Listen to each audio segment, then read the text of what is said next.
लोकशाहीसाठी खूप सन्मानाची गोष्ट आहे। आपण जो व्यक्तिमत्व आपण सगळे जाणतो, त्यांना रिसेंटली आता संसद रत्न पुरस्कार सुद्धा जाहीर झालेला आहे। त्याबद्दल बोलण्यात आलं। आपण अतिशय म्हणजे खालच्या स्तरापासून एक वरची उंची गाठलेली आहे स्वकष्टाने, नगरसेवक पदापासून खासदार पदापर्यंत। आणि आपण वेळोवेळी त्यांना बघतो संसदेत आपले मुद्दे मांडताना। आपण फक्त आमची कळकळीची विनंती आहे, पुण्यात एअरपोर्ट लवकरात लवकर व्हावं। आणि सध्या त्यांना माहिती आहे आपण खूप प्रयत्न करत आहे, तो लवकरात लवकर तो प्रश्नही मार्गी लागेल। तर इथे जसं त्यांनी आता सत्कार केलेला आहे आपल्या क्रिकेटपटूंचा, आता येणाऱ्या इलेक्शनसाठी ते आपल्याशी हितगुज करतील।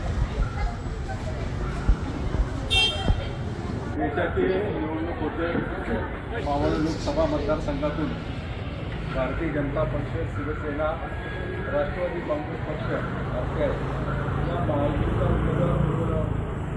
या लोकसभा मतदारसंघामध्ये तिसऱ्यांदा मला उमेदवारी दिली आणि तिसऱ्यांदा या मावळ लोकसभा मतदारसंघातून सामोरं आहे।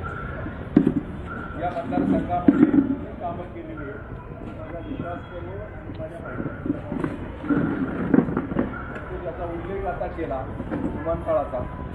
याच मतदारसंघामध्ये रायगडला एक मोठं विमानतळ होतं आणि पुण्याचं विमानतळ पुरंदरला या सरकारतर्फे त्याला वेळ लागेल, परंतु पुण्याचा आउटर रिंग रोड तो एका 2-3 वर्षामध्ये पूर्ण होतो आणि